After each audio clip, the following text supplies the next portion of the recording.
अस्सलामुअलैकुम, मैं हूँ आपकी मेज़बान शाइस्ता रज़ा और आप देख रहे हैं प्रोग्राम बनाम सरकार।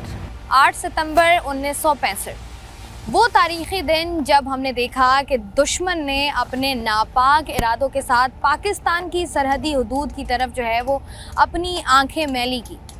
जब पाकिस्तान में मौजूद तमाम तर फोर्सेस, चाहे हम बात करें पाकिस्तान नेवी की, चाहे हम बात करें आर्मी की, चाहे हम बात करें एयरफोर्स की, तमाम तर फोर्सेस यूनाइटेड थी, एक पेज पर थीं और हथियार से लैस।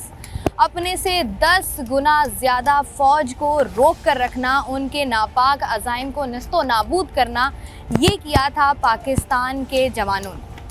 ये वो दिन है जो इस याद में मनाया जाता है कि किस तरीके से पाकिस्तान की तरफ उठने वाली हर मैली आंख को जो है वो ये मैसेज, ये पैगाम दिया गया उस दिन कि पाकिस्तान की तरफ देखना और इन नापाक अज़ाइम की सोच के साथ देखना जो है वो इतना आसान नहीं होगा। ये पाकिस्तान आर्मी की बात करें तो वो हमें हमारी ज़मीनी सरहदों पर जो है वो जवान सारे नज़र आते हैं, किस तरीके से अपनी फैमिली से दूर मुश्किल तरीन ट्रेनिंग्स के साथ जो है वहाँ पर खड़े होते हैं और पाकिस्तान की ज़मीनी सरहदों की हिफाजत कर रहे होते हैं। वहीं पर हमारे पास एक और फ़ौज भी है जो कि आपको समुंदरों में मिलती है, समंदर की मौजों में मिलती है, जो आपको कभी समंदर के ऊपर, कभी समंदर के कई किलोमीटर नीचे मिलती है। जिस तरीके से पाकिस्तान की समुंदरी हदूद का दिफा करती है, ये एक मुश्किल तरीन काम है कि हम ज़मीन पर तो रह सकते हैं, लेकिन अगर हम बात करें समंदर की तो समंदर पर जो है वो इस तरीके से रहना बहुत ज़्यादा मुश्किल भी होता है और बड़ा ही एक परेशान कुन भी होता है। लेकिन पाकिस्तान के जवान, पाकिस्तान नेवी के जवानों ने बात साबित की कि उनके लिए इस मुल्क की सालमियत से बढ़कर कुछ भी नहीं। 17 दिन तक ये तमाम तर चीज़ें, ये तमाम तर जो भी आप कह लें नापाक अज़ाइम थे, ये जारी रहे और उसके बाद पाकिस्तान ने उस दुश्मन मुल्क को जो है वो अपनी सरहद पर और अपनी सरहद के अंदर रहने पर जो है वो मजबूर कर दिया। हम देखते हैं कि बहुत सारी ऐसी चीज़ें होती हैं, बहुत सारे ऐसे दिन होते हैं जिनको हम भूल जाते हैं, लेकिन कुछ दिन ऐसे होते हैं जो आपके मुल्क, आपकी कौम, मतलब एक मुल्क के लिए, कौमों के लिए बहुत ज़रूरी होते हैं कि उनको याद रखा जाए और आगे बताया भी जाए। 6 सितंबर पाकिस्तान आर्मी का दिन, 7 सितंबर पाकिस्तान एयरफोर्स का दिन और 8 सितंबर पाकिस्तान नेवी का दिन। पाकिस्तान नेवी किस तरीके से जो है वो अपना तमाम तर चीज़ों को मैनेज कर रही होती है, किस तरीके से तमाम तर जो हमारी समुद्री हदूद हैं उनकी हिफाजत कर रही होती है और किस किस तरीके से क्या क्या मुश्किलात उनको आती हैं। और जैसे ही हम देख रहे हैं कि जदीद दौर है, जदीद दौर में कौन कौन से ऐसी टेक्नोलॉजीज़ हैं जो पाकिस्तान नेवी के पास मौजूद हैं और हम जो है वो पहले से दुगनी ताकत के साथ ये देखते हैं, अज़म करते हुए, ये वादा करते हुए और ये बातें करते हुए कि पाकिस्तान के ख़िलाफ़ जब भी कोई बोलेगा, पाकिस्तान जो है वो इतनी जुर्रत भी रखता है और पाकिस्तान जो है वो इस काबिल भी है कि वो उस एक्शन का जो है वो भरपूर तरीके से रिएक्शन भी देगा। तो आज का दिन नेवी का दिन है, आइए ज़रा नेवी के साथ मनाते हैं, देखते हैं कि किस तरीके से लोग अपनी ज़िंदगी गुजारते हैं, किस तरीके से क्या क्या चीज़ें मज़ीद ऐड ऑन हो रही हैं। तो आइए प्रोग्राम का बाकायदा आगाज़ करें। आज के प्रोग्राम में हम लोग जो है वो नेवी डे मना रहे हैं, क्योंकि अगर बात की जाए 8 सितंबर की, नेवी डे है ये। जिस तरीके से जो है वो तमाम तर चीज़ें 1965 में हुई, जब रात की तारीकी में दुश्मन ने जो है वो मैली आंख की पाकिस्तान की जानिब, तो पाकिस्तान की जो दिफाई फोर्सेस थी, चाहे हम बात करें पाकिस्तान आर्मी की, पाकिस्तान नेवी या एयरफोर्स की, यही वो जो है हमारी फोर्सेस थी जिन्होंने जो है वो उनको रोक के रखा, उनके अज़ाइम को जो है वो मस्मार किया और उनको ये बताया कि पाकिस्तान की तरफ जो है वो देखना इतना भी आसान नहीं है। ये तो बात कर रहे हैं हम 1965 की। अगर हम आज की 2024 की बात करें तो जैसे हमने देखा कि तमाम तर चीज़ों में जो है वो नई नई टेक्नोलॉजीज़ आ रही हैं, बिल्कुल उसी तरीके से पाकिस्तान नेवी में भी नए जहाज़ों की इंडक्शन हो रही है। इस वक्त मैं जिस जहाज़ पर मौजूद हूँ ये PNS बाबर है और इसकी जो है वो 6 सितंबर को जो है वो इंडक्शन हुई है। एज़ वी ऑल नो कि हम इस प्रोग्राम को जो है वो पहले रिकॉर्ड कर रहे हैं, तो 6 सितंबर को जो है वो इसकी इंडक्शन हुई और ये जहाज़ जो है ये टर्की से आया। और उसके बाद जो है ये टर्की से पाकिस्तान आया और ये जो है वो तमाम तर जो सहूलियात हैं, तमाम तर जो जदीद टेक्नोलॉजीज़ हैं उन सब से लेस है। किस तरीके से ये जहाज़ काम करता है, क्या क्या तरीक़ेकार हैं, क्या क्या टेक्नोलॉजीज़ हैं जो इसके अंदर मौजूद हैं, ये हमारे लिए जानना भी दिलचस्प होगा और उतना ही दिलचस्प आपके लिए जानना भी होगा। तो जो है इसका प्रॉपर्ली आगाज़ करते हैं। हमारे साथ मौजूद हैं आगा अली, जो कि लेफ्टिनेंट कमांडर हैं, पाकिस्तान नेवी से इनका ताल्लुक़ है।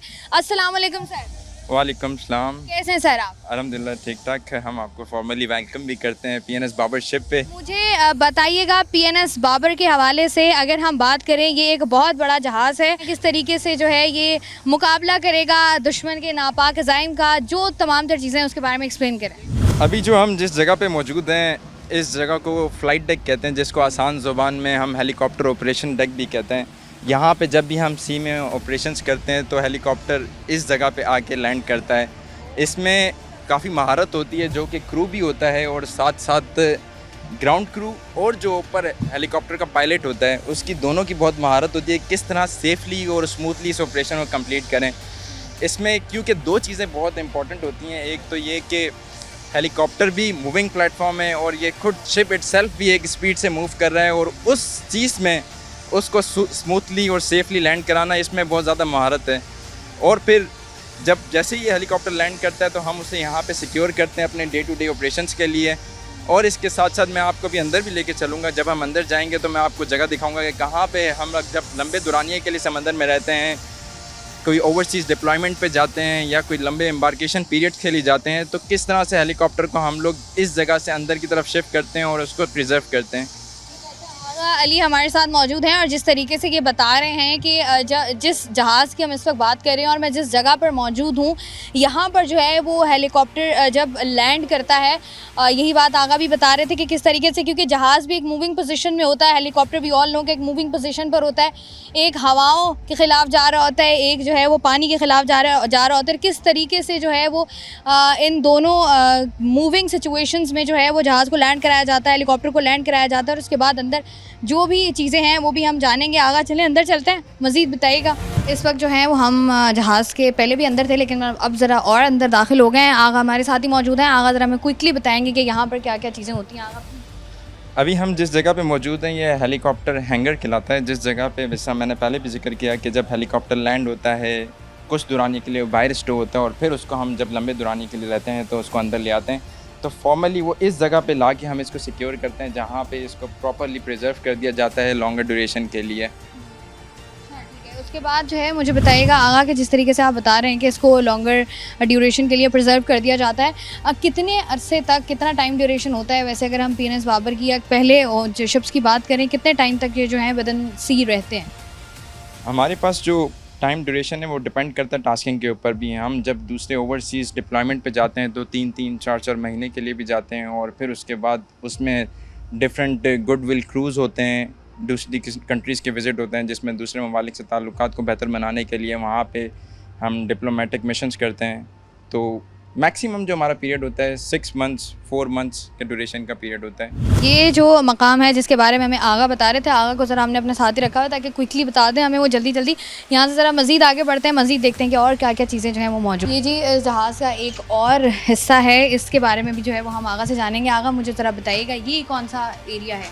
अभी हम मौजूद हैं शिप के वार्डरूम के अंदर। ये बेसिकली क्रू का एक रिक्रिएशनल स्पेस होती है, जहाँ पे क्रू फ्री टाइम में आके बैठते हैं, अपनी कोई डे टू डे एक्टिविटीज़ होती हैं वो डिस्कस करते हैं, लंच डिनर वगैरह करते हैं, और साथ अपनी रिक्रिएशनल एक्टिविटीज़ को भी मेंटेन रखते हैं। जिस तरह से मैंने जिक्र किया कि हम बहुत प्रोलॉन्ग ड्यूरेशन के लिए भी सी में डिप्लॉय होते हैं, तो उसमें साथ साथ काम के मोटिवेशन और रिक्रिएशनल एक्टिविटीज़ को भी बुनियाद बनाए रखना ज़रूरी होता है। हो जाता है क्योंकि आप इतने अरसे से जो हैं वो साथ हों, और साथ ही साथ जो है वो अपनी फैमिली से भी दूर हों। तो जैसे हम लोग नॉर्मली बात कर रहे होते हैं कि हम ऑफिसेज़ में होते हैं, तो ज़्यादातर टाइम हम अपना ऑफिसेज़ में गुजार रहे होते हैं, तो ऑफिसेज़ के जो कलीग्स होते हैं वो भी हमारी एक फ़ैमिली ही होते हैं। तो इसी तरीके से जब 6-6 महीने जो है वो आप सी में रहेंगे तो जो जो लोग आपके साथ होंगे वो ज़रा साथ होते हैं। अच्छा आगा मुझे ये भी बताइएगा, आप लोगों ने अपनी ड्यूटीज़ जो है वो डिस्ट्रीब्यूट की होती हैं, या इसके लिए आप लोग मतलब खाना वाना बनाना इस तरह की जो एक्टिविटी है उसके लिए अलग से आप लोग होता है साथ? शिप ना एक पूरी टीम एफर्ट है, इसमें बहुत से लोग हैं। हर कोई अपने अपने डिपार्टमेंट में काम कर रहा है। हमारे पास डिफरेंट 4 डिपार्टमेंट्स होते हैं। एक ऑपरेशंस डिपार्टमेंट होता है, एक वेपन इंजीनियरिंग डिपार्टमेंट होता है जो कि तमाम वेपन की मेंटेनेंस को देखता है, एक मरीन इंजीनियरिंग डिपार्टमेंट होता है जो कि इंजन्स हो गए, शिप की मरीन इंजीनियरिंग टाइप चीज़ें होगी उनको देखता है, और जो लास्ट डिपार्टमेंट है जो कि सबसे इंपॉर्टेंट होता है वो है सप्लाई और लॉजिस्टिक्स डिपार्टमेंट, जिसकी सारी रिस्पॉन्सिबिलिटी होती है कि लॉजिस्टिक्स शिप का मेंटेन रहे, जिसमें खाना पीना, शिप की दूसरी दीगर सर्विसेज हैं जो कि हमें आउटर एजेंसी से मिलती हैं वो हर वक्त अवेलेबल हैं। तो ये जो हम कह सकते हैं हमारी ज़बान में तो हम इसको कहते हैं ना, this is the head of the ship, जहाँ से जो है वो तमाम तर चीज़ें कंट्रोल होती हैं, लेकिन बेहतर हमें आगे ही बताएंगे। आगे मुझे बताइएगा। अभी हम पहुंच गए हैं शिप के ब्रिज के ऊपर। ये जैसे कि हवाई जहाज़ का एक कॉकपिट होता है, तो ये सॉर्ट ऑफ ब्रिज भी उसी तरह की एक चीज़ है जहाँ से शिप को एक्चुअली कंट्रोल किया जाता है। जिस तरह आप देख सकते हैं कि आपके सराउंडिंग एक पेनोरामिक व्यू है कि सारी तरफ विंडोज़ हैं, जिससे ताकि एक आउटर व्यू हमें ऑब्स्ट्रक्शन के बगैर मिलता रहे। और फिर यहाँ पे साथ साथ एक नॉर्मली ऑफिसर होता है जो कि इस पूरी एक्टिविटी को कंट्रोल कर रहा होता है कि किस तरह से सेफली शिप को नेविगेट करना है। उसके पास यहाँ पे मशीनरी कंट्रोल्स भी अवेलेबल होते हैं और शिप को जिस डायरेक्शन में लेके जाना है उसके लिए भी अवेलेबल हो सकते हैं। इसके साथ साथ इस जगह पे स्टेट ऑफ द आर्ट चीज़ें फिटेड हैं जो कि इस शिप को मुनफरिद बनाती हैं, जिस तरह से डिफरेंट नेविगेशनल रेडार्स हो गए, इलेक्ट्रॉनिक चार्ट्स हो गए, जिन चीज़ों को हम यूज़ करते हुए शिप को सेफली एक जगह से दूसरी जगह नेविगेट करते हैं। अच्छा, मुझे दोबारा बताइएगा क्या कहते हैं इस जगह को? ये जगह जैसे कि मैंने पहले भी बताया ब्रिज कहलाती है, जहाँ से हम मेन शिप को स्टेयर करते हैं। ये जो है वो एरिया है जिसकी जो टर्मिनोलॉजी से मैं आपको पहली बात करी थी, दिस इज़ द ब्रिज, जहाँ से जो है वो तमाम तर चीज़ें कंट्रोल होती हैं, तमाम तर जो है वो चीज़ों को देखा जा सकता है। और तमाम तर वो जिस जदीद टेक्नोलॉजी की हम बात कर रहे थे, ये वही टेक्नोलॉजी है जिसके बारे में बात की जाती है, और इससे जो है वो चीज़ें आसान हो जाती हैं और आसान हो जाता है सबके लिए जो है वो काम भी करना। यहाँ से थोड़ा सा और आगे बढ़ें। अच्छा, अब जो है वो हम बाहर की तरफ आए हैं और इस वक्त जिस एरिया में मैं मौजूद हूँ ये फॉरवर्ड एरिया है, और किस तरीके से इसको क्या कहा जाता है, किस तरीके से यहाँ पर तमाम तर चीज़ें होती हैं वो भी हम जानते हैं। लेफ्टिनेंट कमांडर आगा हमारे साथ ही मौजूद है, जी बताइएगा। अभी हम पहुंच गए हैं जैसे कि सबसे फॉरवर्ड एरिया में, इसको हम अपनी नेवल लैंग्वेज में फॉक्सिल कहते हैं। यहाँ पे जैसा आप अपनी सराउंडिंग में देख सकती हैं कि स्टेट ऑफ द आर्ट यहाँ पे सरफेस टू एयर मिसाइल्स हैं, सुपर रैपिड गन हमारे पास मौजूद है, और फिर क्लोज जब हम किसी की तरह जा रहे होते हैं तो एक एसिमेट्रिक थ्रेट होता है जिसको हम कहते हैं, उसके लिए काउंटर करने के लिए हमारे पास छोटी ये 12.7 mm गन्स होती हैं जिनको हम यूज़ करते हुए जहाज़ की सेफ्टी को मुमकिन बनाते हैं। लेफ्टिनेंट कमांडर आगा हमारे साथ मौजूद है और जिस तरीके से ये बता रहे थे, अगर हम इस एरिया की बात करें तो ये फॉक्सल एरिया इनका कहलाता है, हम अब इनकी टर्मिनोलॉजी में, नेवल टर्मिनोलॉजी में। और इस तरीके से हम बात करें PNS बाबर की, इसकी इंडक्शन 6 सितंबर को हुई और ये टर्की से लाया जाने वाला जहाज़ है। और किस तरीके से जो है वो कोशिश की जाती है और हमेशा से कोशिश की जाती है कि पाकिस्तान की हिफाजत के लिए जो भी तमाम तर इक़दाम उठाने हैं वो उठाए जाएँ ताकि पाकिस्तान की सिक्योरिटी को जो है वो मजबूत और मुस्तहकम बनाया जा सके। ये तो बात कर ली हमने PNS बाबर की, बात करेंगे पाकिस्तान नेवी पर भी, 6 सितंबर पर भी, और भी बहुत सारी बातें जो हमने आज के प्रोग्राम में करनी है। लेकिन यहाँ पर वक्त तो एक ब्रेक का, हमारे साथ रहिए। मैं इस वक्त मौजूद हूँ PNS बाबर में और इसके बारे में बहुत सारी ऐसी इन्फॉर्मेशन है जो कि अभी हमें मिलनी है, किस तरीके से जो है ये काम करेगा, किस तरीके से क्या क्या जदीद टेक्नोलॉजी जिसके अंदर मौजूद हैं, और किस तरीके से ये जो बहरी सरहदें हैं हमारे जवानों ने संभाली हुई हैं। इसी पर बात करने के लिए इस वक्त मेरे साथ मौजूद हैं कमांडर हसन ज़िया जो कि एग्जीक्यूटिव ऑफिसर हैं, उनसे बात करते हैं। अस्सलाम वालेकुम सर। वालेकुम सलाम। मुझे बताइएगा सर, सबसे पहले कैसे हैं आप? मैं बिल्कुल ठीक ठाक। मुझे बताएं कितना मुश्किल है जहाज़ में रहना? जहाज़ में रहना यकीनन एक मुश्किल काम है, बिकॉज़ वो अननेचुरल एक हैबिटेट है जिसके अंदर रह रहे होते हैं। बहरहाल क्योंकि हमारी तरबियत इस तरह हुई होती है तो हमारे लिए रहना और यहाँ पे काम करना बिल्कुल भी मुश्किल नहीं है और अब उसकी आदत हो चुकी है और हम बड़े अच्छे तरीके से यहाँ पे रह सकते हैं। अच्छा, मुझे बताइएगा कि कितना टाइम हो गया आपकी सर्विसेज को, मतलब आप इतने यूज्ड टू हो गए आपके, ऐसा तो नहीं लगता कि बाहर की ज़िंदगी अलग है, समंदर की ज़िंदगी अलग है? बिल्कुल एक आदत सी हो जाती है कुछ अरसे के बाद। अब क्योंकि हम लोग बहुत अरसे से समंदर की ज़िंदगी गुजार रहे हैं और वहाँ पे शिप पे टाइम गुजारते आए हैं तो it has become a part of life और वो ज़रा डिफरेंट नहीं लगता। तो बाहर निकलने के बाद वहाँ की दुनिया होती है, यहाँ पे यहाँ की दुनिया होती है। मतलब अलग अलग किया हुआ है। अच्छा, सबसे ज़्यादा जो इम्पोर्टेंट बात है वो है 6 सितंबर की एक रेलेवेंस है हमारी पाकिस्तानी कौम की ज़िंदगियों में, और हम हमारे बीच में जितने मर्ज़ी इख्तलाफात हों, जब भी बात आती है कौमियत की, जब भी बात आती है पाकिस्तान की, हम ज़रा सब साथ साथ ही होते हैं। तो मुझे ये भी बताइएगा कि 6 सितंबर और उसके बाद 8 सितंबर नेवी डे, इसके बारे में थोड़ा सा ब्रीफली बताइएगा हमारी आवाम को कि क्यों मनाया जाता है, क्योंकि लोगों माशाल्लाह से लोगों में मिसकंसेप्शन बहुत ज़्यादा है। कुछ लोग कुछ कह देते हैं, कुछ लोग कुछ कह देते हैं। बिल्कुल, मैं ये इस बात को ज़रूर बताना चाहूँगा। बेसिकली जो डिफेंस डे है पाकिस्तान का, जिस तरह कि अभी आपने भी जिक्र किया 6 सितंबर को, और उसके बाद नेवी डे आ जाता है। ये बेसिकली 65 की वॉर के अंदर जिस तरीके से हीरोइकली हमारे जवानों ने, हमारे अफसरान ने बहादुरी से दुश्मन का मुकाबला किया, उसकी एज़ाज़ में मनाया जाता है। उस ज़माने में जो जोश व वलवला था, वो जोश व वलवला आज भी है, और आज भी हम बिल्कुल तैयार हैं किसी भी ख़तरे से निमटने के लिए। पाकिस्तान नेवी जो है वो हर दम तैयार है। उसके लिए जो है हमारे शिप्स, हमारे एयरक्राफ्ट्स और हमारी submarines, they are always ready. और इसी तरीके से लोग जो हैं वो फुल जोशो जज्बे के साथ हर वक्त तैयार हैं to respond to any threat जो कि पाकिस्तान कोस्ट लाइन पे आए या पाकिस्तान की सरहदी समुद्री हदूदों को पार करने की कोशिश करें। अच्छा हफ्सा, मुझे ये भी बताइएगा जो पाकिस्तान की समुद्री हदूद है, अगर हम बात करें कहाँ से शुरू होती है, ये कितनी बड़ी है, ये एक तो ये सवाल है, उसके बाद फिर मैं अगले सवाल पर आऊँगी। पहले ये बता दें। बिल्कुल, इसमें मैं ज़रूर बताऊंगा कि हमारा जो पाकिस्तानी समंदरी हदूद हैं वो एक्सटेंड होती हैं 350 नॉटिकल माइल्स तक।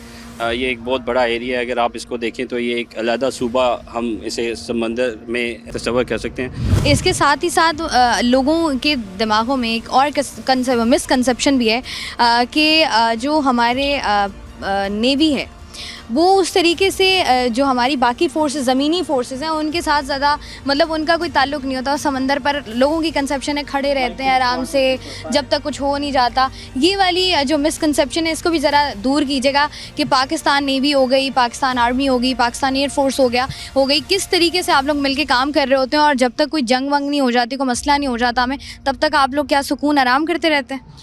बेसिकली जो आपने क्वेश्चन पूछा बड़ा वैलिड है, क्योंकि पाकिस्तान नेवी जो है वो अक्सर कैमला ग्लेयर से बाहर होती है और समंदर में ऑपरेट कर रही होती है। वहाँ पे इतना मीडिया कवरेज नहीं होती। तो उस लिहाज से मैं ये ज़रूर बताना चाहूँगा कि Pakistan navy like other arm forces हर वक्त जो है वो तैयार होती है और रेडी होती है और डिप्लॉयड रहती है। डिप्लॉय रहने का मकसद जो है पीस टाइम में पाकिस्तान नेवी का प्राइमरी गोल जो है वो ये है कि हमारे मुल्क का जो 95% जो ट्रेड है वो इट इज़ थ्रू सी। तो सी बॉर्न ट्रेड जो कि आपकी इकॉनमी और लाइफ लाइन है कंट्री की, उसको मेंटेन करने के लिए पाकिस्तान नेवी के शिप्स हर वक्त जो है वो सी में डिप्लॉयड रहते हैं। इसी तरीके से जिस तरह इससे पहले भी मैंने जिक्र किया, पाकिस्तान के जो नेवी के एयरक्राफ्ट्स हैं, मैरी टाइम रिकॉनेसेंस एयरक्राफ्ट, वो भी हर वक्त डिप्लॉयड रहते हैं ताकि जो सी लेन्स ऑफ कम्युनिकेशन है हमारे, वो हर वक्त खुले रहें और रिस्क फ्री इन्वायरमेंट हो लोगों के लिए ट्रेड करने की, और उसकी इंश्योर करने के लिए हमारे शिप्स और एयरक्राफ्ट्स आर ऑलवेज डिप्लॉयड। ये थोड़ा सा लोगों से हट के होता है, तो इस टाइम पे लगता है कि शायद पीस टाइम में navy is not doing anything और other services are not doing, but they are contributing towards the economy of the country, जो एक मेजर रोल है पीस टाइम में। इसके साथ ही साथ अगर हम बात करें कुछ इंसिडेंट्स की, रीसेंट इंसिडेंट्स की, जिसमें बहुत सारे इंसिडेंट्स ऐसे हुए भी हैं जिसमें जैसे आपने बात की कि नेवी के जवान या हमारे जो पाकिस्तान किसी भी फोर्सेस से ताल्लुक़ रखने वाले जवान हैं, वो आगे बढ़कर उसी जोश और जज्बे के साथ अपना आप भुलाकर हुब्बुल वतनी को आगे रखते हैं और कोशिश करते हैं, और कोशिशों में कामयाब भी होते हैं कि पाकिस्तान की सरहदों को, चाहे वो बहरी हो चाहे वो ज़मीनी हो, उनको जो है वो प्रोटेक्ट किया जा सके। मुझे बताइएगा कुछ इंसिडेंट्स जिनमें हम कहें कि नेवी का जो अहम किरदार रहा है हमेशा, वो कुछ इंसिडेंट्स हमें बताइए ताकि हमारी भी ज़रा, आपको पता है पाकिस्तानी कौम की याददाश्त थोड़ी कमज़ोर है, तो ज़रा उस पर भी रोशनी डालिएगा। बिल्कुल सही है। अगर हम लोग पास्ट में वॉर्स की बात करते हैं, वो तो प्रॉब्ली एवरीवन नोज़ कि 65 में और 71 में पाकिस्तान नेवी का क्या अहम किरदार रहा। इन पर्टिकुलर अगर हम 65 की बात करें तो हमारी पाकिस्तान नेवी ने अपने से कई गुना बड़ी एक फ़ौज को बिल्कुल मैसूर कर दिया उनके हार्बर तक, और उससे वो बाहर नहीं निकल सकी।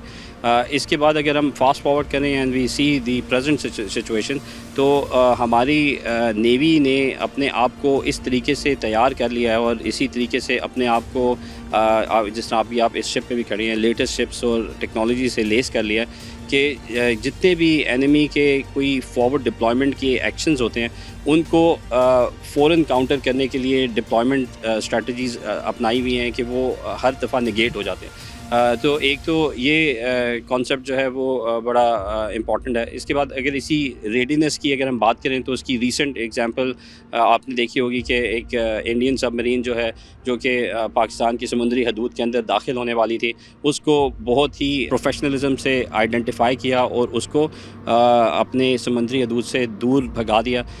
एक रीसेंट एग्जांपल है। इसके अलावा जो आर्म्ड फोर्सेस हैं जिसमें कि हमारी नेवी भी दे आर रेडीली डिप्लॉयड, जो कि ह्यूमैनिटेरियन असिस्टेंस और डिज़ास्टर रिलीफ के ऑपरेशंस अगर कोई हो रहे हों उनके अंदर जो है वो बहुत मदद कर रही होती है, स्पेशली जब ये सैलाब आए और इस तरह की चीज़ें हों। तो इसमें जो है वो हमारी डाइविंग टीम्स, हमारी और टीम्स जो हैं, मेडिकल टीम्स, हमारी और फैसिलिटीज़, बोट्स और बहुत सारी फैसिलिटीज़ जो है वो यूटिलाइज होती हैं in order to help the general public. Forces और ये यूनिफॉर्म एक ऐसी चीज़ है जो बड़ा अट्रैक्ट करती है नौजवानों को, नौजवानों का रुझान है। और अगर आप सोचते हैं, आप क्या सोचते हैं कि लोगों को या हमारी नौजवान नस्ल को आना चाहिए इस फील्ड में, आके अपना किरदार भी अदा करना चाहिए वो जो है, और एक आपके मुल्क का जो एक फ़र्ज़ होता है आप पे, वो उसको भी आपने निभाना होता है, इस पर क्या कहेंगे?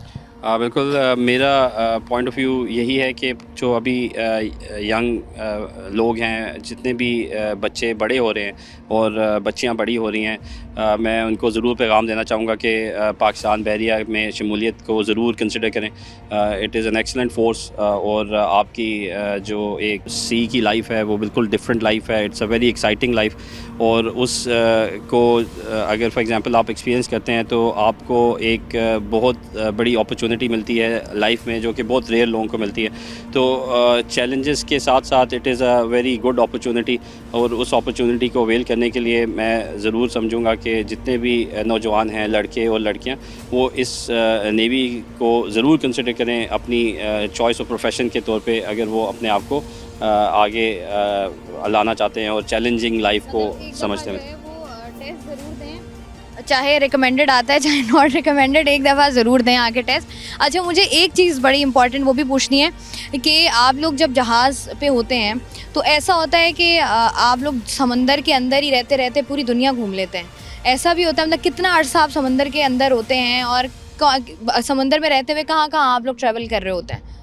बेसिकली ये सब जो है डिपेंड्स अपॉन दी टास्किंग्स के लिहाज से शिप की डिप्लॉयमेंट्स होती हैं, but on an average ships जो हैं वो जब ऑपरेट करते हैं तो उनके पास वेयर विद ऑल होता है कि वो बहुत एक्सटेंडेड ड्यूरेशन के लिए आउट एट सी रह सकते हैं, और उसमें रहने का मतलब ये है कि वो फ्यूल भी अवेलेबल होता है और लोगों के और क्रू के रहने के लिए, खाने पीने के लिए तमाम अशिया भी मौजूद होती हैं, और इसको रिप्लेनिश करने की भी कैपेबिलिटी जो है वो शिप पे मौजूद होती है, जो कि आप टैंकर से और ऑक्सिलरी यूनिट से करने के बाद आप अपना ड्यूरेशन और एक्सटेंड कर सकते हैं। सो ये एक कोई फिक्स्ड वैल्यू नहीं हो सकती कि किस टाइम तक के लिए आप बाहर रह सकते हैं, बट प्रोलॉन्ग ड्यूरेशन के लिए शिप जो है वो बाहर आउट एट सी रह सकता है, और मुल्क की दिफा के लिए, स्पेशली जो समंदर के दिफा के लिए अराउंड द क्लॉक अवेलेबिलिटी इसी तरीके से इंश्योर हो सकती है इन शिप्स के थ्रू। आप जैसे हम अपने प्रोग्राम में अक्सर ही बात कर रहे होते हैं कि ठंडे कमरों में, एसी के कमरों में बैठकर जो है वो आप अंदाज़ा नहीं लगा सकते कि सड़कों और आपके शहर की क्या हालत है। उसी तरीके से अपने घरों में बैठकर आप ये अंदाज़ा नहीं लगा सकते कि वो जवान जो कि बहरी सरहदों पर हैं वो किस तरीके से काम कर रहे होते हैं और किस किस तरीके से जो है वो अपने फ़राइज़ को सरअंजाम दे रहे होते हैं, ताकि आप लोग जो हैं वो अपने घरों पर सुकून की, चैन की नींद सो सकें। इसी पर बात करने के लिए हमारे साथ मौजूद थे हसन ज़िया साहब, जो कि कमांडर हैं, एग्जीक्यूटिव ऑफिसर भी हैं। बहुत बहुत शुक्रिया सर आपका। आज के प्रोग्राम में हम लोग बात कर रहे हैं 8 सितंबर की रेलेवेंस के हवाले से। 6 सितंबर डिफेंस डे 1965, सबको याद है क्या हुआ था, कैसे हुआ था। दुश्मन के जो नापाक इरादे थे उनको जो है वो किस तरीके से साइड पर किया गया था, और हमारे जो जवान हैं पाक फ़ौज के किस तरीके से जो है उन्होंने पाकिस्तान का दिफा किया था। और उसी पर बात करने के लिए जो है इस वक्त मेरे साथ मौजूद हैं सैयद मुदस्सिर फ़रीद, जो कि लेफ्टिनेंट कमांडर हैं। इनसे बात करते हैं। अस्सलाम वालेकुम। वालेकुम अस्सलाम। सर, मुझे बताइएगा कि सबसे पहले तो मुझे जानना है 6 सितंबर 1965 क्या हुआ था। जैसे कि ये तो हमने बचपन से पढ़ा है और हमारी पूरी कौम को मालूम है कि 6 सितंबर 1965 को दुश्मन ने रात की तारीकी में बग़ैर बताए एक अजीब सा हम पे अटैक किया था, हमला किया था, जिसको काउंटर करने के लिए हमारी बहरी, फ़िज़ाई और ज़मीनी फ़ौज ने भरपूर जवाब दिया था। और बाकी अफवाज के साथ साथ हमारी जो पाक बहरिया है उसने भी मुकम्मल ऑपरेशंस किए थे और अपनी जो हमारी समुद्री हदूद है उसकी मुकम्मल दिफा किया था उसका। और उसके साथ साथ हमने दुश्मन के जो जहाज़ जो कि ऑपरेशन के लिए निकलने वाले थे, हमने उनको वहीं पर ही अटैक कर दिया था उन पर, और उनको इस काबिल नहीं छोड़ा था कि वो हमारा समुद्री हदूद है उसमें आ सके। जी अच्छा मुदस्सिर साहब, मुझे ये भी बताइएगा कि जिस तरीके से हम बात करते हैं, अगर हम बात करें नेवी की, तो कौन कौन से ऐसे हथियार हैं जिससे जो है वो पाकिस्तान नेवी जो है वो लैस है, क्या क्या इक्विपमेंट्स हैं, किस किस तरीके से। अगर हम आज से 10 साल पहले चले जाएं या 25 साल पहले चले जाएं और अब की हम बात करें, तो कितनी हमने जो है वो इसमें नई टेक्नोलॉजी आई है, और किस तरीके से हम जो है वो कह सकते हैं कि हम we are that much strong कि हम जो है वो मुकाबला कर सकते हैं और हम जो है वो हर किस्म की जंग के लिए तैयार हैं। पाकिस्तान का मिज़ाइल टेक्नोलॉजी में एक नाम है दुनिया में। हमारे पास जदीद से जदीद मिज़ाइल टेक्नोलॉजी अवेलेबल है। अगर मैं इस शिप की बात करूं या पूरी नेवी की बात करूं, तो 10-15 साल पहले हमारे पास जो वेपन्स नहीं थे या जिन चीज़ों की पाकिस्तान में डेवलपमेंट नहीं थी, अब पाकिस्तान इंडिजीनियसली वो चीज़ें खुद डेवलप कर रहा है। मैं अगर इस शिप की बात करूँ तो हमारे पास long range surface to surface Pakistani साख्ता मिज़ाइल अवेलेबल हैं, जो कि किसी भी जगह पे लैंड या सरफेस पे आप अपने टारगेट को निशाना बना सकते हैं उन मिज़ाइल की मदद से। इसके अलावा अगर मैं बात करूँ, हमारे पास इस शिप पे long range anti air missile भी हैं, जो कि किसी भी एयर थ्रेट को न्यूट्रलाइज़ कर सकते हैं, बेशक वो फाइटर जेट्स हैं या मिज़ाइल्स हैं, तो वो आप उन मिज़ाइल्स को यूज़ कर सकते हैं। उसके साथ साथ अगर मैं गन्स की बात करूँ तो हमारे पास बड़ी state of the art modernised guns हैं, जो कि ईस्टर्न और वेस्टर्न टेक्नोलॉजी पर मुश्तमिल जदीद तरीन गन्स हैं इस टाइम दुनिया में। सारी दुनिया उनको यूज़ करती है। और हमारे पास जो अपग्रेडेड वर्जन है, क्योंकि हमारे पास नए प्लेटफॉर्म्स आ रहे हैं, हमारे पास अपग्रेडेड वेपन्स अवेलेबल हैं, जो कि किसी भी जगह एट एनी गिवन टाइम हम अपने टारगेट्स को निशाना बना सकते हैं। अच्छा मुदस्सिर, ये भी बताइएगा कि अगर हम बात करें बहरी सरहदों की, तो सेंसर्स जो होते हैं या रडार्स जो होते हैं, इनका बड़ा एक अहम किरदार होता है। अब चूँकि पाकिस्तान नेवी की हम बात करें, अगर हम बहरी फ़ौज की बात करें, तो कितनी गहराई से अगर आ रही हो या कोई किसी और की मरीन हो या किसी और की शिप हो, तो कितना टाइम लगता है आप लोगों को गेज करने में कि कोई जो है वो हमारी समुद्री हदूद में दाखिल होने की कोशिश कर रहा है। सेंसर्स, रडार्स, इसके बारे में बताइएगा। इसके बेसिकली हमारे पास जितने रडार्स अवेलेबल हैं, उसके अलावा हमारे पास इलेक्ट्रॉनिक सपोर्ट मैयर्स का इक्विपमेंट भी अवेलेबल है इस मकसद के लिए। सबसे पहले मैं रडार्स के बारे में आपको बताऊँगा। हमारे पास वेस्टर्न टेक्नोलॉजी के जदीद रडार्स अवेलेबल हैं, जो कि मेन सर्वेलेंस रडार्स भी हैं और फायर कंट्रोल रडार्स भी मौजूद हैं, जो कि बहुत दूर से लाइक आप कह सकती हैं कि मोर देन 200+ किलोमीटर से वो अपने टारगेट को डिटेक्ट कर सकती हैं, उसको ट्रैक कर सकती हैं और उस पर मिज़ाइल या गन्स की फायरिंग करवा सकती हैं। इसके अलावा हमारे पास इलेक्ट्रॉनिक सपोर्ट मेयर्स भी अवेलेबल हैं, जो कि same more than 250 kilometre plus range से वो किसी भी टारगेट को, जो कि कोई भी शिप आ रहा है या कोई बोट आ रही है जैसे आपने कहा, वो अपनी ट्रांसमिशन करेगा, तो at the same time we will know कि इस डायरेक्शन से हमारे पास कोई बोट आ रही है, कोई शिप आ रहा है जो कि ट्रांसमिशन कर रहा है, और उसी टाइम पे ही हमें पता चल जाता है कि ये किस डायरेक्शन से आ रहा है और किस फ्रिक्वेंसी पे वो ऑपरेट कर रहा है या किस जहाज़ का ये रडार हो सकता है प्रोबेबल, और अकॉर्डिंगली हम अपने मैयर्स ले लेते हैं उसको काउंटर करने के लिए। जैसे हम लोग बात कर रहे हैं ये तो तमाम तर इक्विपमेंट्स की, टेक्नोलॉजीज़ की, कि जैसे हम अक्सर कहा करते हैं और हम सुना भी करते हैं हमारे इर्द गिर्द भी कि पाकिस्तानी अफवाज जो है वो हर किस्म के ख़तरे के लिए जो है वो तैयार है। और यही वजह है कि तैयार क्यों है, क्योंकि तमाम तर जो चीज़ें आपको दरकार होती हैं, तमाम तर वो जो एक चीज़ों के अलावा जो आपका हथियारों की बात अगर हम अलग करें, लेकिन वो एक जो जोश व जज्बा एक आपको दरकार होता है वो पाकिस्तानी आवाम के साथ साथ पाकिस्तानी फ़ौज का भी बहुत बुलंद है। मुझे बताइएगा मुदस्सिर, एक पर्सनल सवाल है, आपको कैसे ख्याल आया पाकिस्तान नेवी का? देखिए, मेरा जो बैकग्राउंड है, एक देहाती इलाके से मैं बिलोंग करता हूँ पाकिस्तान के, जहाँ से हर बंदा जो कि थोड़ा सा भी बड़ा होता है तो उसके माइंड में ये चीज़ इनकलकेट की जाती है कि आपने पाकिस्तान को सर्व करना है। तो that was the main reason, जो कि हम शुरू से यही सीखा कि हमने पाकिस्तान के लिए कुछ करना है। फिर जब आप थोड़ा बड़े होते हैं, आपकी एज बढ़ती है और आप लोगों को देखते हैं कि यार पाकिस्तान के लिए फ़ौज है, आर्मी है, एयरफोर्स है, नेवी है, ये सब काम कर रहे हैं, तो एक मतलब एक खुशी भी होती है कि ये लोग कर रहे हैं और साथ में एक मोटिवेशन आती है कि मैं भी ऐसे ही ज्वाइन करके अपने मुल्क कौम के लिए ऐसे ही कुछ कर सकूँ। तो that was the main reason, तो कि हमारी जो भी ग्रूमिंग थी, पढ़ाई थी, उसमें ये चीज़ शामिल थी कि हमने पाकिस्तान के लिए कुछ करना है।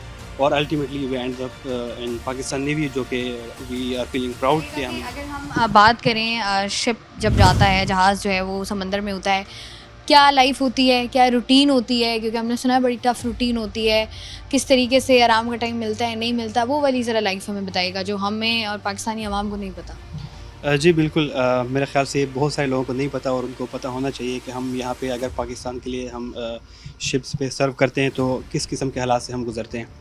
बेसिकली 2 टाइप्स के रोल्स होते हैं हमारे जब हम सी में होते हैं, एक पीस टाइम है, एक वॉर टाइम है। पीस टाइम में हमारी डिफरेंट एक्सरसाइजेज चल रही होती हैं, जो कि हम ट्रेनिंग चल रही होती हैं, वो इंडिविजुअल्स होती हैं, वो टीम की ट्रेनिंग्स हो सकती हैं और वो पूरी फ्लीट की भी हो सकती है जिसमें कई यूनिट्स पार्टिसिपेट कर रहे होते हैं। उसके अलावा अगर मैं वॉर टाइम की बात करूँ तो वॉर टाइम में हमारा जहाज़ जो है वो हर तरह के हमारे वेपन्स और सेंसर्स ऑन होते हैं और अवेलेबल होते हैं। एट एनी गिवन टाइम हमें कोई भी टास्क मिले, कोई टारगेट मिले तो वी रिमेन रेडी कि हम उस एरिया पे जहाँ पे हमें टास्क दिया गया है वहाँ पहुँचे और वहाँ पे अपना जो भी ऑपरेशन हमें टास्क किया गया है वो ऑपरेशन कंप्लीट करें। हाँ, जहाँ तक आपने बात की है आराम की, तो यहाँ पे हमारा एक सिस्टम है, मुनज़्ज़म तरीके से हम चलाते हैं कि पीस टाइम और वॉर टाइम दोनों में हम अपने पर्सनल्स को आराम का भी मौका देते हैं। उनकी हर टीम्स होती हैं जिनकी वॉचेस होती हैं, अपनी वॉच पे बंदा, हमारे जो स्टाफ होते हैं वो आराम भी कर लेते हैं और उसके अलावा जब एक्शन हो तो फिर 100% अवेलेबिलिटी भी हम इंश्योर करते हैं। तो हमने इस तरह का एक सिस्टम बनाया होता है कि अगर हम पीस टाइम में हैं तो हम लोगों को रिलैक्स कर सकें, ट्रेनिंग भी साथ साथ चलती रहे। और अगर हम वॉर टाइम में हैं, किसी भी ऑपरेशन में हैं, तो हमारी जो 100% की शिप्स कंपनी है वो सारी अवेलेबल होती है। हमारे सारे वेपन्स और सेंसर्स मैंड होते हैं और बिल्कुल रेडी होते हैं for any kind of action which is required by the government of Pakistan. ठीक है जी, बहुत शुक्रिया। सैयद मुदस्सिर फ़रीद मेरे साथ मौजूद थे, लेफ्टिनेंट कमांडर। जिस तरीके से ये चीज़ें बता रहे थे कैसे ये सफ़र शुरू होता है। और इस वक्त जिस शिप में हम लोग खड़े हुए हैं ये PNS बाबर है, जिसकी 6 सितंबर को इंडक्शन हुई है और टर्की से जो है वो ये शिप पाकिस्तान आया है। बहुत सारी और चीज़ें हैं, बहुत सारी ऐसी चीज़ें हैं जो पाकिस्तान नेवी से रिलेटेड हैं जो हमें नहीं पता, जो हम जानना चाहते हैं, हमारी ख्वाहिश होती है वो सब तमाम तर चीज़ें भी जानेंगे। किस किस तरीके से क्या लाइफ होती है उन तमाम तर लोगों की जो कि बहरी हदूद में होते हैं, हमारी बहरी सरहद कितनी है, बहुत सारे ऐसे सवालात हैं जिनके जवाब हम तलाश करने की कोशिश करते हैं। तो नेवी डे से बेहतर उसका दिन नहीं हो सकता था। तो आज है 8 सितंबर यानी कि नेवी डे। प्रोग्राम में हम लोग बात कर रहे हैं नेवी डे के हवाले से, किस तरीके से हमारी जो मैरी टाइम लाइफ है, किस तरीके से लोग यहाँ पर हमारे जो जवान हैं वो अपना सब कुछ भूल भुला कर जो है वो यहाँ पर अपनी जो उनके फ़राइज़ हैं वो सर अंजाम दे रहे होते हैं और साथ ही साथ जो है वो हमारी बहरी सरहदों की हिफाजत भी कर रहे होते हैं। कौन कौन से हथियार होते हैं ये सब कुछ आपको पता चला। इस वक्त जो है मेरे साथ मौजूद हैं कैप्टन सज्जाद अकबर साहब। इनसे बात करते हैं और जानते हैं PNS बाबर के बारे में। अस्सलाम वालेकुम सर। वालेकुम अस्सलाम। PNS बाबर के बारे में सबसे पहले हमें बताएं। जी, बाबर जो है PN मिलगम प्रोजेक्ट का पहला जहाज़ है। इस प्रोजेक्ट के तहत 4 जहाज़ बनेंगे, 2 तुर्की में बनेंगे और 2 पाकिस्तान के कराची शिपयार्ड में बनेंगे। ये तुर्की के इश्तराक से तैयार किए जाने वाले जहाज़ हैं। PNS बाबर रिसेंटली इसने पाकिस्तान नेवी को ज्वाइन किया है, रिसेंटली इंडक्ट हुआ है। ये बड़ा कैपेबल जहाज़ है, जदीद इस पे वेपन सेंसर्स फिटेड हैं, बहुत अच्छी कैपेबिलिटी है जहाज़ की और वी आर वेरी हैप्पी कि ये जहाज़ के हम कमिश्निंग क्रू हैं और जहाज़ का हमने इसकी पाकिस्तान नेवी में इंडक्शन में अपना किरदार अदा किया। वी आर होपफुल कि ये पाकिस्तान नेवी एक बड़ी अच्छी सर्विस देगा। ये PNS बाबर, ये बाबर का नाम लेने वाला चौथा जहाज़ है। इससे पहले 3 जहाज़ पाकिस्तान नेवी में बाबर का नाम ले चुके हैं, ये चौथा जहाज़ है। सजाद साहब, मुझे बताइएगा कि जिस तरीके से हम लोग देख रहे होते हैं कि एक बहुत बड़ी तादाद है उन लोगों की जिनका ताल्लुक़ पाकिस्तान नेवी से है, लोग जो हैं वो यहाँ पर आ रहे होते हैं और अपनी सर्विसेज दे रहे होते हैं, लेकिन उस तरीके से जो है वो लोगों को इसकी आगाही नहीं होती है। तो वो चीज़ें जो आप को लगता है कि आम आवाम को पता होनी चाहिए कि जो हमारा ब्रिज है वो थोड़ा सा कम हो, कम्युनिकेशन थोड़ी सी हमारी अच्छी हो, वो कौन कौन सी चीज़ें हैं जो आम पाकिस्तानी आवाम को पता होनी चाहिए कि पाकिस्तान नेवी जो है वो क्या क्या कर रही है, कौन कौन से लेवल पर जाके, कौन कौन से प्रोविंसेस पर जाकर जो है वो आम आवाम के साथ साथ मतलब अपनी समंदरी हदूद की हम बात करें उनकी तो प्रोटेक्शन कर ही रही है, साथ ही साथ किस तरीके से पाकिस्तानी आवाम की भी मदद करी है, उसके बारे में बताइएगा। देखिए, पहला तो काम पाकिस्तान नेवी का अपने पाकिस्तान की समंदरी हदूद की हिफाजत करना, किसी भी किस्म की जारियत को रोकना है। दूसरा एक अहम काम जो पाकिस्तान नेवी सर अंजाम देती है वो है हमारे पानियों में और उसके एडजस्टेंट पानी में मैरीटाइम सिक्योरिटी को इंश्योर करना। ये मैरीटाइम सिक्योरिटी इंश्योर करना क्यों ज़रूरी है? पाकिस्तान की, जैसे आपको पता है 95% ट्रेड पाकिस्तान की समंदर के रास्ते से होती है, तो ये ट्रेड रूट्स हैं, इसकी मैरीटाइम सिक्योरिटी पाकिस्तान की इकॉनमी के लिए बहुत इंपॉर्टेंट है। ना सिर्फ हमारे लिए इम्पोर्टेंट है बल्कि यहाँ पर जो गल्फ़ से, कैरेबियन गल्फ़ से जो ट्रेड रूट्स हैं वो सारे के सारे यहाँ से पास होते हुए जाते हैं। ये एरिया इसलिए बड़ा स्ट्रेटजिकली बड़ी इंपॉर्टेंट है। तो जो हम मैरीटाइम सिक्योरिटी करते हैं, ना सिर्फ इससे पाकिस्तान नेवी को, पाकिस्तान को फ़ायदा होता है बल्कि दुनिया की को भी हम कंट्रीब्यूट करते हैं उनकी ट्रेड में, उनकी मैरीटाइम सिक्योरिटी में। इसके अलावा पाकिस्तान नेवी मैरीटाइम अवेयरनेस के लिए मुल्क में बड़ा काम करती है। मुख्तलिफ़ किस्म की कैंपेन्स पाकिस्तान नेवी सपोर्ट करती है कोस्टल कम्युनिटी के अंदर मैरीटाइम अवेयरनेस बढ़ाने के लिए, मुल्क में मैरीटाइम अवेयरनेस बढ़ाने के लिए। इसके अलावा पाकिस्तान नेवी इन्वायरमेंटल प्रोटेक्शन, ख़ास तौर पर मैरीटाइम सेक्टर में इन्वायरमेंट प्रोटेक्शन रोकने के लिए बहुत काम कर रही है। इसके अंदर सालाना Pakistan navy Pakistan maritime security agency का मिलके एक एक्सरसाइज बाराकूडा कंडक्ट करते हैं, जिसके अंदर PNSC, KPT और तमाम स्टेक होल्डर्स जो कि मैरीटाइम सेक्टर से रिलेटेड हैं वो सब मिलके एक एक्सरसाइज करते हैं और देखते हैं कि अगर किसी किस्म का कोई डिज़ास्टर मैरीटाइम सेक्टर में हो जाए, पोल्यूशन हो जाए या कोई और, उसको कैसे मिल के कंटेन किया जा सकता है, उसके इफेक्ट्स को कैसे रिड्यूस किया जा सकता है। इसके अलावा पाकिस्तान नेवी मैरीटाइम पोल्यूशन को रोकने के लिए कोस्टल कम्युनिटीज़ के साथ इंगेज है। पाकिस्तान नेवी बीच क्लीन के प्रोजेक्ट करती रहती है। इसके अलावा एक और बड़ा इंपॉर्टेंट चीज़ ये है कि आपको पता है हमारा क्रीक्स एरिया में, कोस्टल एरिया में मैनग्रोव्स हैं। उन मैंग्रोव्स को बढ़ाने के लिए Pakistan navy continuously mangroves plantation करती रहती है, नए पौधे मैंग्रोव्स उगाते रहते हैं। जो पुराने लगे हुए हैं उनको प्रिजर्व करने के लिए एफ़र्ट्स करती रहती है। तो एक कंटिन्यूस एक एफ़र्ट है जो पाकिस्तान नेवी कर रही है इस सिलसिले में।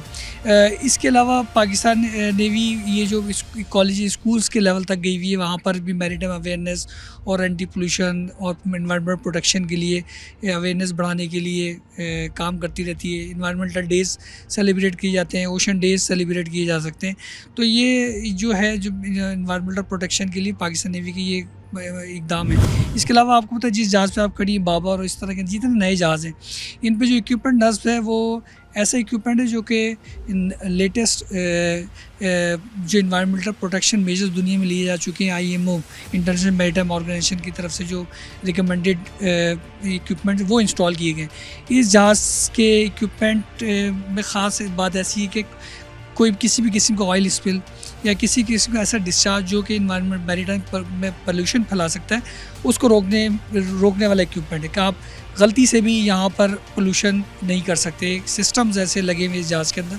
न सिर्फ इस जहाज़ पे जितने भी नए जहाज़ हैं उन तब भी पाकिस्तान नेवी ने इंश्योर किया है कि ऐसे इक्विपमेंट लगे हों जो इन्वायरमेंटल प्रोटेक्शन, पोल्यूशन या इस तरह की कोई भी चीज़ स्पिल हो उसको रोका जा सके। हम जो है वो कोशिश कर रहे होते हैं कोई भी चीज़ हमारे पास जो थोड़ी सी बेहतर हालत में उसको मज़ीद ख़राब किया जा सके और किस तरीके से करें ये हम निकालते रहते हैं। तो ये बड़ा ज़रूरी भी है कि आपकी चाहे वो आपका समंदर हो, चाहे आप ज़मीन की बात करें, साफ़ सुथरा होना चाहिए। बड़ा ज़रूरी भी है क्योंकि आपकी बहुत सारी ऐसी बहुत सारी ऐसी जानवर हैं, क्रिएशंस हैं जो कि समंदर में होते हैं, उनके लिए भी ज़रूरी है। अच्छा, मुझे बताइएगा सजाद साहब, बड़ा इंपॉर्टेंट है, जैसे हम बात अभी कर भी रहे थे आज के प्रोग्राम में कि किस तरीके से समुद्री हदूद की प्रोटेक्शन की जाती है, किस तरीके से जो है वो हमेशा जो है वो तैयार रहा जाता है कि कोई भी ऐसे दुश्मन की जानिब से कोई वो कहते हैं ना कि मैली निगाह डाले तो पता हो पाकिस्तान नेवी को। लेकिन अगर कोई कुदरती आफात आ जाती है उसको किस तरीके से आप लोग टैकल करते हैं? चलें, ये तो आप लोग मैकेनिज़्म बना लिया आपने, लेकिन अगर कुदरती आफात हो तो उसके लिए फिर आप लोग क्या करते हैं? देखिए, कुदरती आफात में पाकिस्तान ने भी माजी में भी बड़ा कंट्रीब्यूशन कर चुकी है। आपको पता है, अगर हम बहुत पहले जाएँ तो 2004 में जब सुनामी आई थी तो पाकिस्तान नेवी के जहाज़ों ने मालदीव्स में टूरिस्ट जो थे उधर जो स्ट्रैंडेड हो गए थे उनको इवैक्यूएट किया था। PNS तारिक जहाज़ था हमारा वहाँ पर। फिर इंडोनेशिया में भी हमारे जहाज़ गए थे और वहाँ जाके हेल्प की थी। इसी तरह जब भी कोस्टल एरियाज़ में किसी भी किस्म की इस तरह कोई फ्लड्स आ जाते हैं, बारिशें आ जाती हैं, तो पाकिस्तान नेवी हमेशा वहाँ पर इमदादी काम जारी रखती है। हमारे शिप्स इमदादी सामान लेके जाते हैं। अगर आप पाकिस्तान के अलावा भी बात करें, अभी रिसेंटली तुर्की में ज़लज़ला आया तो पाकिस्तान नेवी के 2 बड़े टैंकर्स नसर और मोविन इमदादी सामान लेके यहाँ ऑल द वे रेड सी से क्रॉस करके स्विच कनाल से करके तुर्की लेके गए, मर्सिल लेके गए और वहाँ पर इमदादी अशिया डिलीवर करी।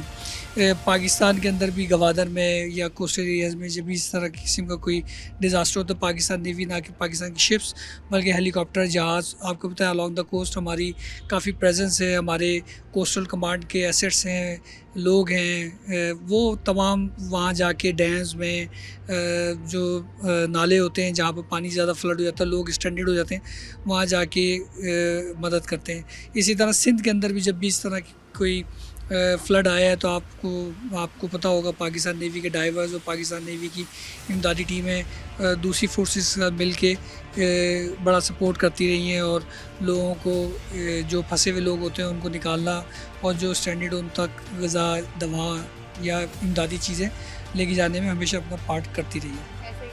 सर, हम बात करते हैं कि जहाँ पर कोई नहीं पहुँचता वहाँ पर पाक फ़ौज पहुँचती है। मुझे सर बिल्कुल लास्ट में इस दिन के हवाले से, इस दिन की मुनासबत से पाकिस्तानी कौम के नाम कोई पैगाम आप देना चाहें तो वो प्लीज़ दे दीजिए। इस दिन 1965 में हमारे लोगों ने बड़ी कुर्बानियाँ दी और इस मुल्क का दिफा किया। आज भी हमारे लोग उसी जज्बे के साथ अपनी ड्यूटी सर अंजाम देने के लिए तैयार हैं।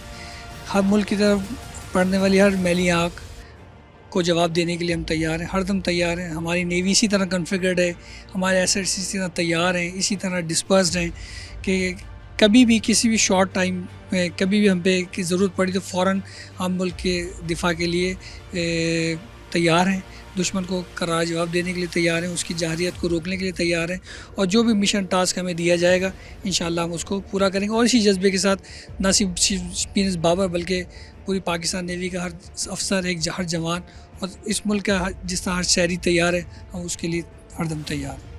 बहुत शुक्रिया कैप्टन सजाद अकबर साहब हमारे साथ मौजूद थे। और आज के प्रोग्राम में जिस तरीके से हम लोग बात कर रहे थे कि किस तरीके से जो है वो 1965 में तमाम तर जो हमारी पाक फ़ौज कह लें, हमारी तमाम तर फोर्सेस कह लें, जिसमें पाकिस्तान हमारी आर्मी हो गई, एयरफोर्स हो गई, नेवी हो गई, शामिल थे। तमाम तर फोर्सेस ने जिस तरीके से उस वक्त 1965 में आज से कई साल पहले मुकाबला किया, जब जो है आप ये कह सकते हैं कि उस तरीके से जो आजकल की टेक्नोलॉजी है, जो आज पाकिस्तान के पास हथियार हैं, उस वक्त में नहीं थे। तब भी जो रात की तारीकी में पाकिस्तान पर जो है वो मैली निगाह डाली गई थी, उसका जवाब भी पाकिस्तान ने दिया था। और आगे आने वाला कोई भी ऐसा इंसिडेंट हो जिससे पाकिस्तान की सालमियत को ख़तरा हो, जिससे पाकिस्तान को इस बात से ख़तरा हो कि कोई भी जो है वो पाकिस्तान की तरफ मैली निगाह डाल सकता है, तो ऐसा नहीं है, क्योंकि ये एक ऐसा सेंसिटिव टॉपिक है जिस पर जो है वो ना सिर्फ हमारी फोर्सेस बल्कि हमारी जो पाकिस्तानी आवाम है, चाहे वो बच्चा हो, बूढ़ा हो, बुज़ुर्ग हो, पाकिस्तान के लिए जो है वो हर बंदा तैयार रहता है और इसी तरीके से तैयार रहना चाहिए। और सबसे इम्पॉर्टेंट बात यह है कि जो भी हमारे जवान हैं, चाहे वो ज़मीनी सरहदों पर खड़े हैं, चाहे वो एयरफोर्स की हम बात कर लें, चाहे जो हमारी समुद्री हदूद पे खड़े हुए हैं, ये वो लोग हैं जो अपनी फैमिलीज़ को जो है वो बाद में रखते हैं, अपने पाकिस्तान को प्रायोरिटी पर रखते हैं। तो इतना जो है वो यकीनन हमारा भी फ़र्ज़ बनता है कि हम जो है वो उनकी दिल से इज़्ज़त करें और उनके साथ कदम से कदम मिलाकर जो है वो आगे बढ़ें, क्योंकि इतना जोश व जज्बा ऑलरेडी होता है, लेकिन जब किसी को, जब हमारे इन जवानों को पता हो कि पाकिस्तानी कौम पीछे खड़ी है, तो फिर जो है वो किसी भी तरीके का जवाब देने से जो है वो नहीं कतराते हैं। 8 सितंबर नेवी डे आज के प्रोग्राम का जो है वो हम यहाँ पर इख्तिताम करते हैं और उम्मीद करते हैं कि इसी तरीके से पाकिस्तान हमेशा कायम व दायम रहेगा। मैं हूँ आपकी मेज़बान शाइस्ता रज़ा। प्रोग्राम से मुझे दे इजाज़त, अपना रखिएगा ख्याल। अल्लाह हाफ़िज़। पाकिस्तान ज़िंदाबाद।